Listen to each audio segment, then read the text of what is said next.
Bagaimana sih supaya kita itu ketika dapat ilmu tetap di otak, ada dalam hati, nancep dalam hati kita, tak lupa-lupa. Bagaimana caranya? Kadang-kadang kita hari ini ngaji, pas begitu keluar dari majlis satu para rohani, boro-boro ingat ayo langsung lupa. Bagaimana caranya hadirin kaum muslimin? Nah, di antaranya hadirin kaum muslimin rahimahumullah, sabda baginda Nabi Muhammad sallallahu alaihi wasallam, man arada ayyahfazal ilma fa alaihi an yulazima khamsa hisalin. Barang siapa yang mengharapkan untuk menghafal ilmu, kemudian ilmu tersebut bisa kuat tetap dalam hati dan pikiran kita, tidak hilang lagi, maka ayulazima khamsa hisalin, harus menetapkan 5 perkara, harus melakukan yang 5 perkara. Kalau kita tidak mau lupa, mudah-mudahan kita suka melakukan yang 5 ini. Kalau misalnya belum, harus bisa. Kalau belum terbiasa, atau biasakan. Kalau memang ada harapan bikin kita ilmu nancep tetap dalam hati. Ada 5 perkara. Yang awal, sholatul lail walau rakaatain. Yang pertama, harus menetapkan sholat malam walaupun cuma 2 rakaat. Berat.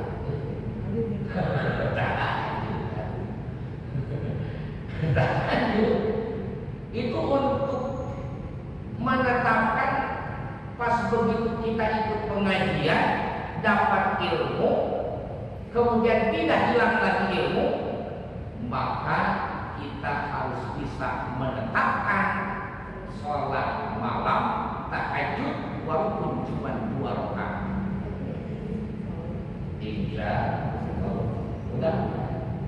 Nah, kemudian kita ini ngaji seperti ini apa sih gunanya? Jangan ngomong seperti itu hadirin kaum muslimin. Karena kenapa? Allah dan Rasulnya perintahkan kepada kita.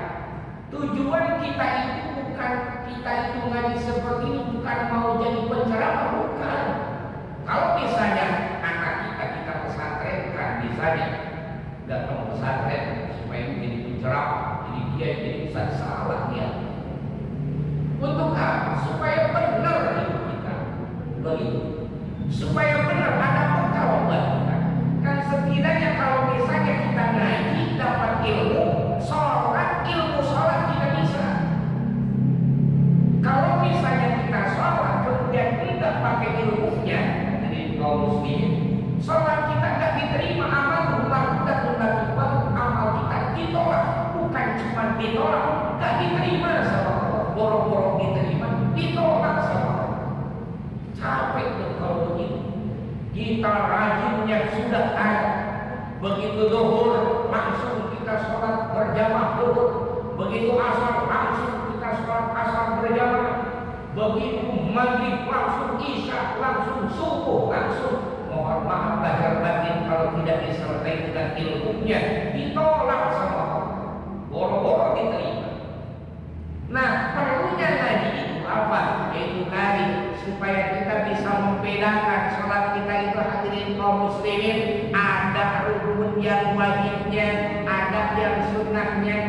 Kan kita harus bisa membedakan. Minimal ketika kita sholat pas begitu Allahu Akbar, pahami takbiratul ihram.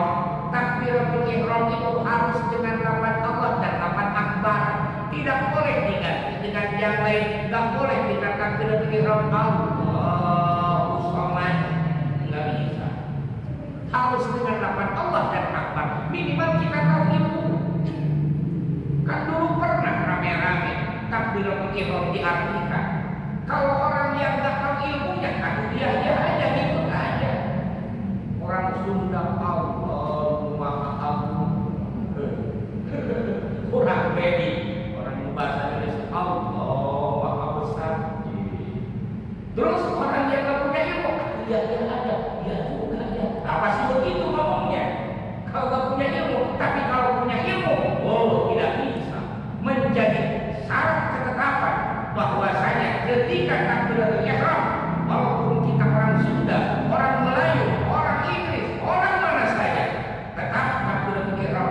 harus dengan lafaz Allah dan lafaz akbar, tidak bisa digantikan. Begitu takbiratul ihram, Allahu akbar. Kan tahu jadinya. Itulah ilmu hadirin kaum muslimin.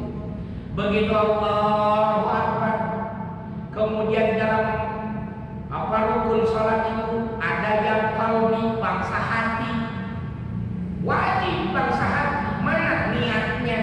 Kemudian ada yang rukun qauli, wajib diucapkan. Ada yang rukun fi'linya dengan gerakan perbuatan.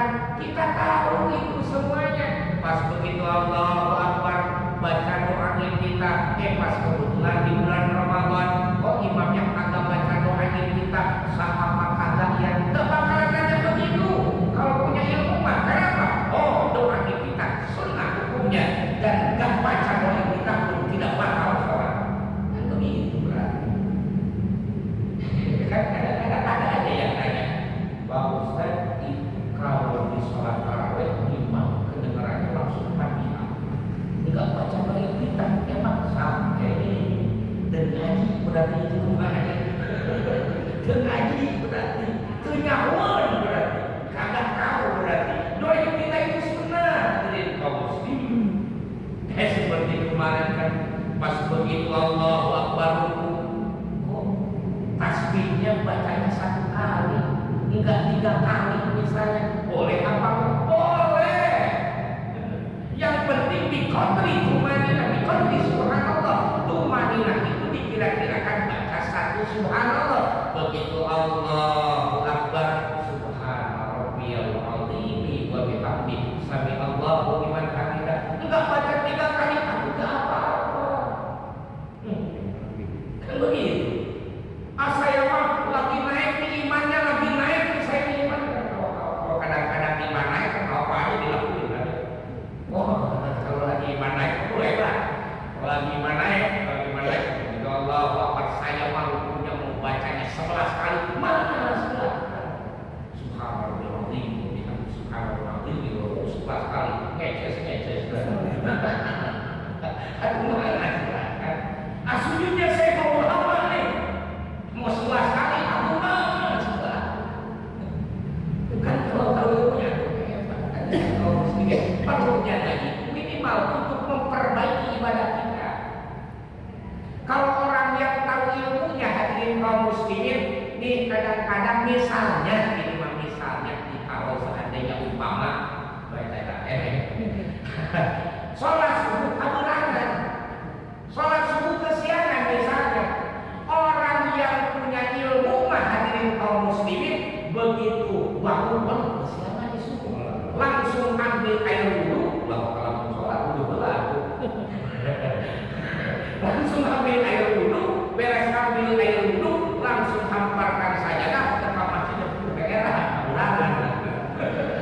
kaburangan hadirin kaum muslimin, hamparkan sajadah di rumah, atur arah kiblatnya kemana karena menjadi syarat sahnya sholat di antaranya harus menghadap kiblat, jangan asal ulang saja sejadah.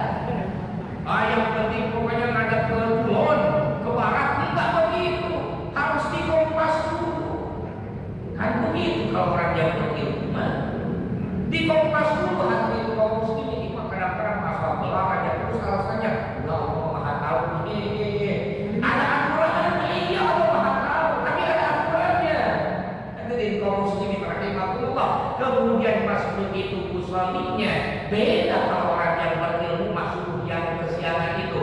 Usolli fardhu subhi raka'ataini mustaqbilal qiblati qodoan, bahasa qodoan, qodoan pada keberadaan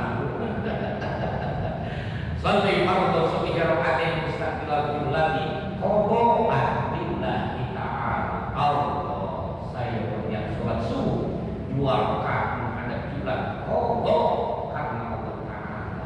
Itu yang berilmu. Coba kalau misalnya orang yang nggak punya ilmu, keberangan, kesiangan sholat subuhnya, ambil air wudhu, kemudian sholat hamparkan saja dah marah, terus ngadepnya kemana aja, agak dikompas-kompas.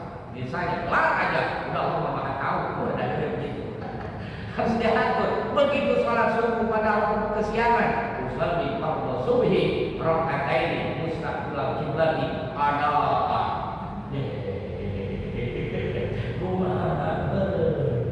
Itu yang gak berilmu berarti.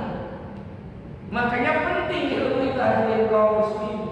Bahkan di antaranya ada, saya pernah sempat ngobrol, ada saya kesiangan sholat subuh, kemudian dikodokkan, dia dikodok, saya mati saking aja ntar sama duhurnya saking duhur. Allah karim. Harusnya bagaimana? Harusnya hadirin kaum muslimin, udur sholat itu kan ada dua. Satu karena ketiduran, keduanya karena lupa. Kalau ada alasan itu yang lupa, ketiduran atau lupa, maka sunnah bulan hidupnya cepat-cepat sholatnya sunnah, dapat pahala di situ. Subuh kesiangan, mohon maaf ini bukan berarti boleh kesiangan, bukan ya, dilakuin lagi pakai kosong subuh, bukan begitu. Ini maka kalau terjadi seperti itu, kesiangan misalnya, kesiangan, nah maka langsung sunnah hukumnya. Gimana kalau misalnya sengaja tidur karena begadang, ketiduran, oh berarti itu mah ketidurannya sengaja karena begadang. Makanya kan begadang itu tak boleh, tidak ada artinya. Kalau ada artinya baru boleh. Biasanya begadang, biasa tidur jam 9, jam 10, jam 11, bangun sudah pasti subuh bangun misalnya, ini begadang. Nonton bola, begadang sampai pesan sama istrinya, "Mak bangunin ya." "Buat apa? Nanti ada bola." Bangunin jam 2. Nah begadang hadirin kaum muslimin, nungguin bola aja terus. Beres permainan bola, tidur itu sengaja ketidurannya, dosa.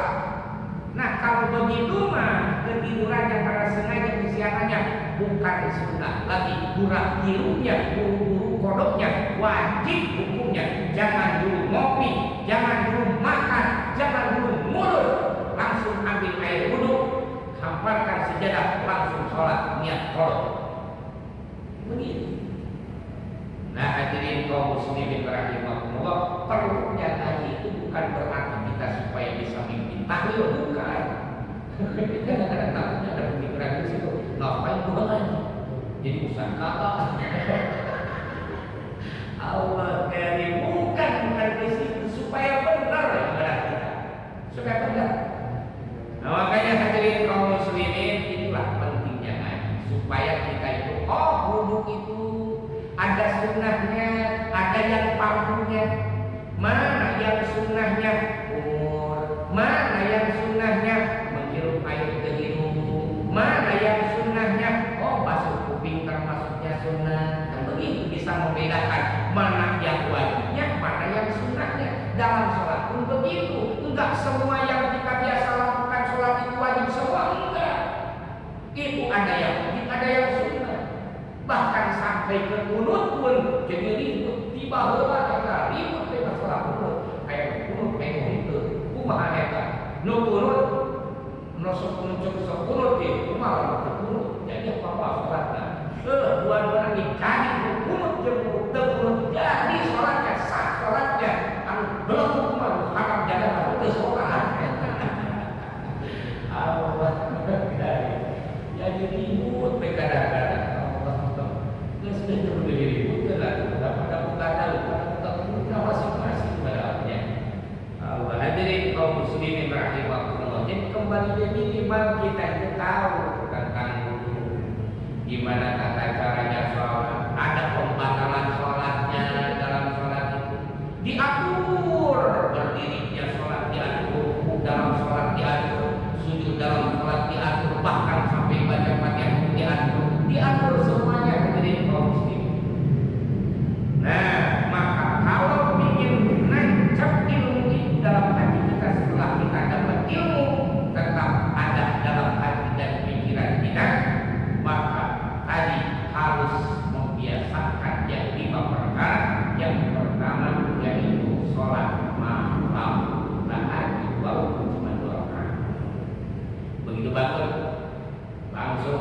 di lain itu silakan saja dah sholat 2 rakaat sebagai sunat tahajud. Kata yang Allah ada burung sholat. Ada tenang kan sambil kan juga di kaum muslimin. Kadang-kadang itu tadi kadang-kadang kita itu sholat mohon maaf sholat sama BAB kalau sama BAB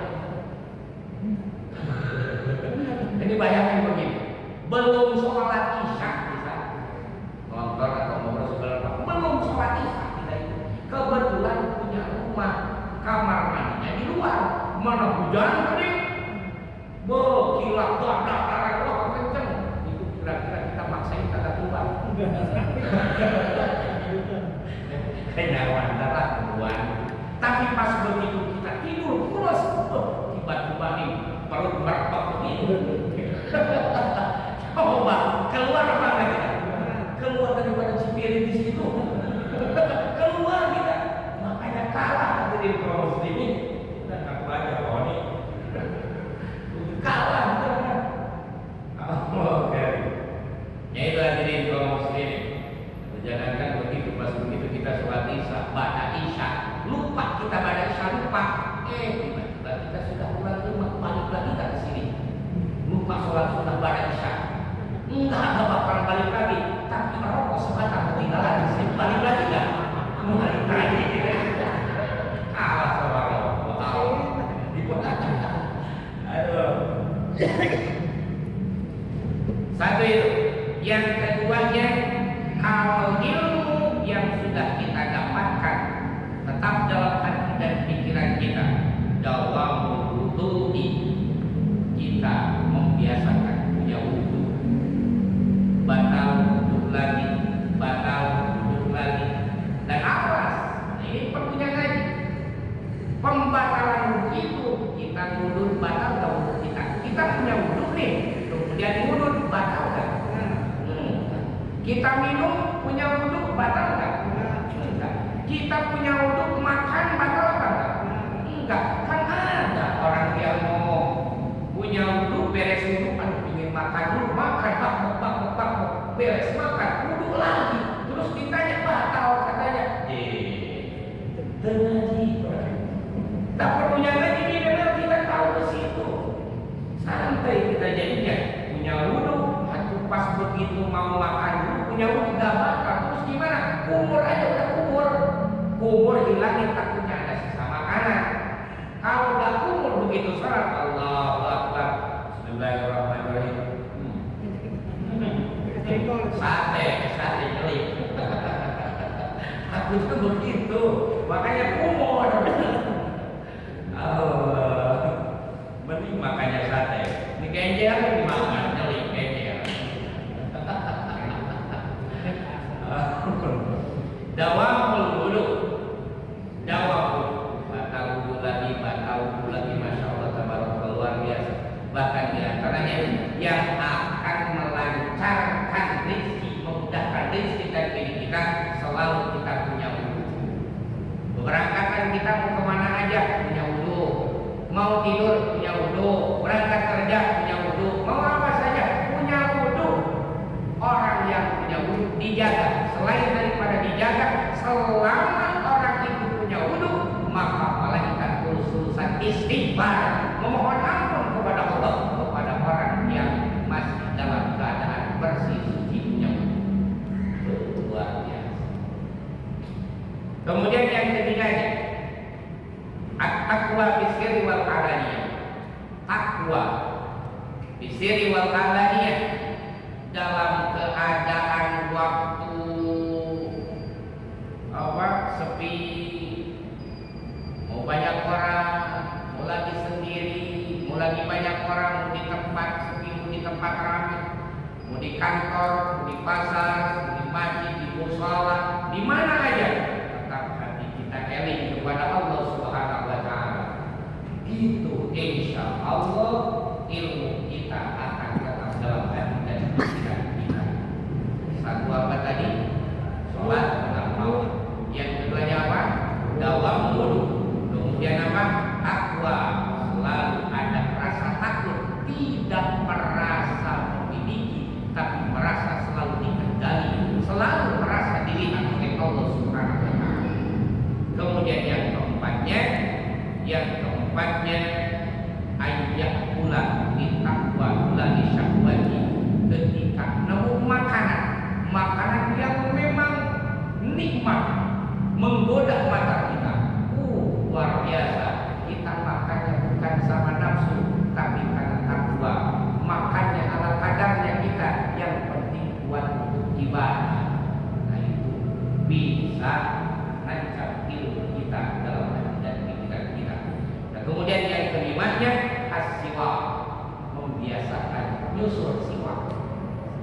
Biasa siwak.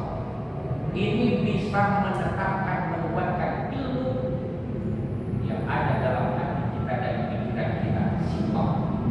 Siwak. Umroh, ada orang yang pulang umroh dikasih air jam-jam, dikasih kurma, dikasih kismis, ya, dikasih kacang, dikasih siwak. Begitunya yang datang ke rumah dibongkar. Ini apa ya? Ini kagak tahu apa siwak. Ini apa aja? Siwak. Siwak. Cara makannya begini. Ini siwak ini. Jadi kelingkingnya ke sini, ini ke sini. Gosok 3 kali. Orang yang sholatnya dengan siwak sama orang yang sholat tidak pakai siwak itu bandingannya 60 rakaat. 1 rakaatnya orang yang siwak sama 1 rakaat orang yang tidak pakai siwak. Yang pakai siwak itu melejit langsung ibarat seperti sholatnya 6 rakaat. Siwak bisa mati maka jadi kaum muslim. Nah itu 5 dan yang 5 pun yang mudah-mudahan kita bisa melakukannya. 5 beres, udah isya. Bila belajar mudah-mudahan